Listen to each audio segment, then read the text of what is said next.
there whom his father does not discipline? But if you are without discipline, of which all have become partakers, then you are illegitimate children and not sons. Furthermore, we had earthly fathers to discipline us, and we respected them. Should we not much rather be subject to the Father of spirits and live? For they disciplined us for a short time, as seemed best to them. But he disciplines us for our good, so that we may share his holiness.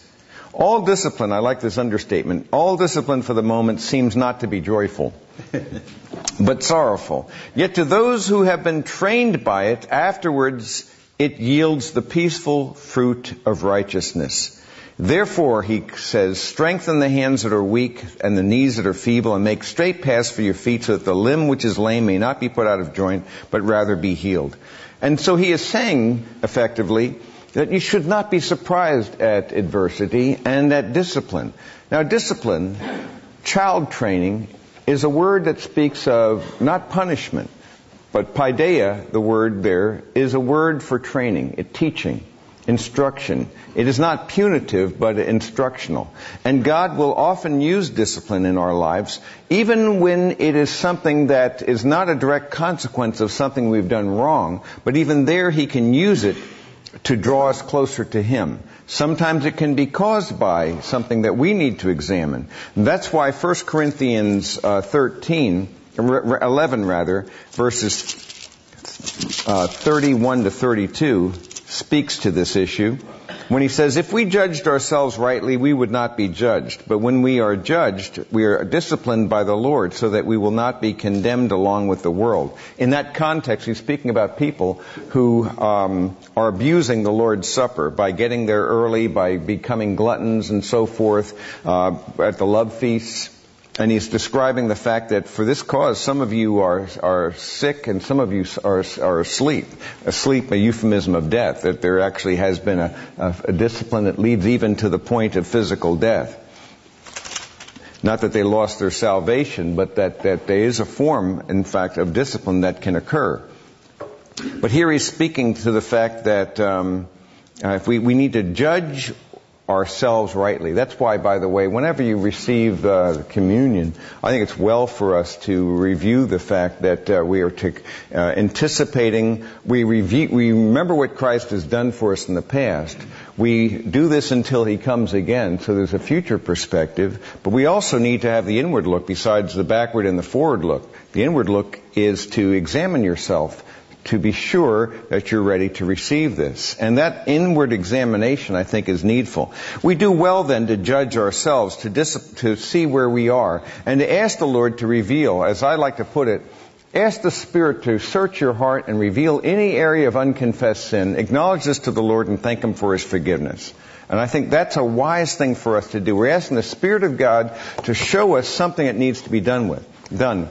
And I believe He will reveal things in very specific things that we can deal with a step at a time. He will not reveal all the light to us at once, but He'll reveal things that need to be dealt with. And I think when that occurs, then, we can respond to that. And we want to make sure then that there's no unconfessed sin. There's nothing that we have that we're holding on to that we have not acknowledged to Him. And we are trying to keep those accounts open before God.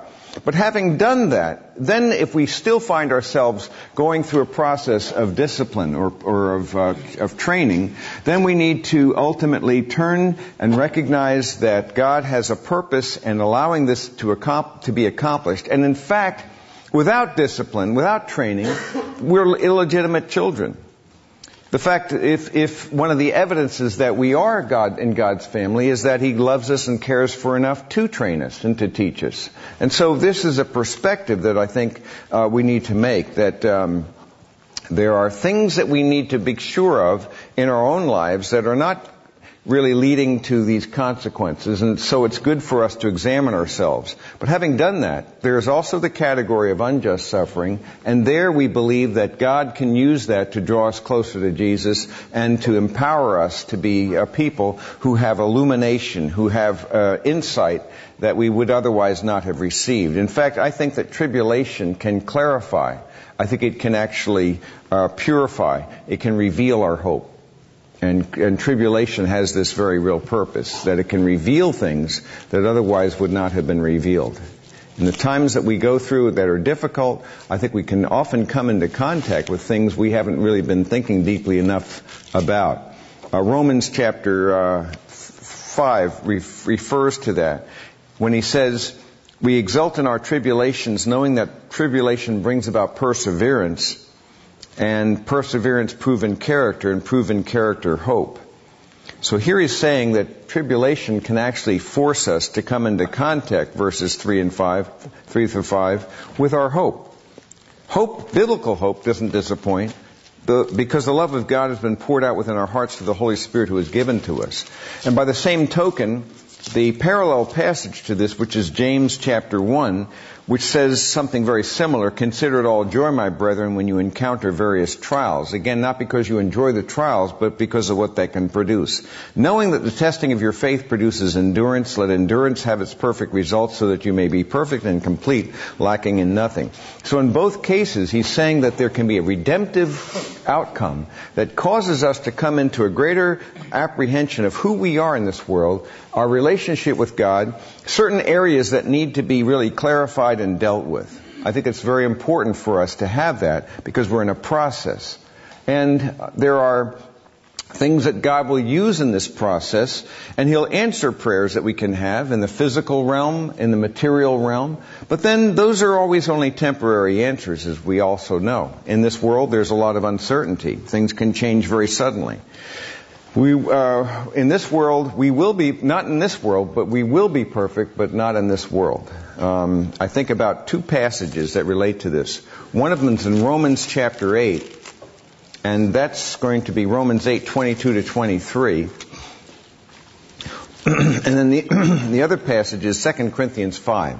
In Romans 8, 22, we know that the whole creation groans and suffers the pains of childbirth together until now. And not only this, but also we ourselves, having the first fruits of the Spirit, even we ourselves groan within ourselves, waiting eagerly for our adoption as sons, the redemption of our body. So there's a sense in which we really, if we're coming into contact with this, realize we are in this disease, death environment. We groan for a better world. We wait for, ultimately, the redemption of our body, the resurrection itself. That even if we are healed of a disease, ultimately we die of our last disease. You know, it's the last one that's going to get you. The fact is that you might be healed of one thing, but this world, it's temporary. But we are waiting for that ultimate healing that will go on and on and on. Or another way of looking at it is in 2 Corinthians chapter 5, very, very similar notion, where here he says, we know that if the earthly tent, which is our house, is torn down, here he's referring to our body, like an earthly tent. If that house is torn down, we have a building from God, a house not made with hands, eternal in the heavens. So he says, you leave this tent and then you enter into this building, as it were, built by God Himself, eternal in the heavens.